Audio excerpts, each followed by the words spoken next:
हाय, कसे आहेत तुम्ही सर्वजण? मजेत ना? तर आज खूप दिवसानंतर मी असा व्हिडिओ घेऊन आली आहे, कारण की बाहेरचे काम असल्यामुळे ना खूप धावपळ होती मागं, त्याच्यामुळे मी असे व्हिडिओ टाकले नाहीत. तर मी आता हा टाकते. तर हे बघा, मी आता इथं चपात्या करायला घेतल्या. खूप दिवस झालं चपात्या पण खाल्ल्या नव्हत्या आणि हा पोलपाट आहे ना मी नवीनच घेतलेला आहे. म्हणलं ह्याच्यावर आपण आज चपात्या ट्राय करू, बघू कशा होत्या त्या. तर मस्तपैकी याच्यावर चपात्या होत आहेत. सुकं पीठही कमी लागतं लाटायला आणि असं चिटकतही नाही खाली पुलपाटाला, त्याच्यामुळे खूपच छान आहे. असं स्मूथ असं चपाती लाटली जाते याच्यावर. तर मी हा पुलपाट घेतला आहे. तुम्हालाही आवडला का मला सांगा कमेंटमध्ये, आणि तुम्हाला याची लिंक हवी असेल तर मला कमेंट करा. मी नक्की तुमच्यासोबत याची लिंक शेअर करेल.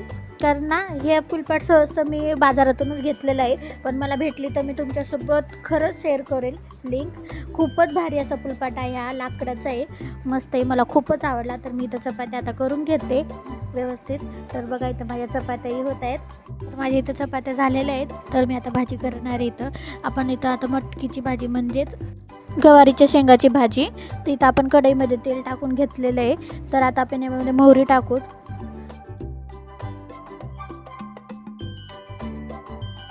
मध्ये मोहरी तडतडली की आपण यामध्ये कांदा टाकू. कांदा आता मस्त असा फ्राय होऊ देऊ तेलामध्ये. मग यामध्ये आपण आता टमाटे टाकू. टमाटरही व्यवस्थित असं फ्राय झालं, मस्तपैकी असं मऊ झालं की मग आपण यामध्ये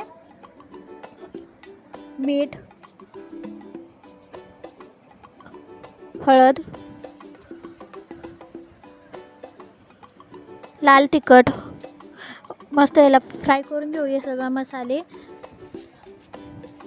वरून कोथिंबीर टाकून आपण आता जे शेंगा भाजून घेतलेल्या होत्या आपण अगोदर त्याच यामध्ये टाकलेले आहेत. मस्त याचं टाकून घेऊ,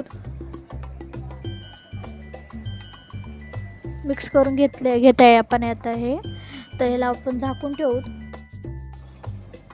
तर आता आपण बघू आपल्या शेंगा अशा फ्राय झालेल्या आहेत का.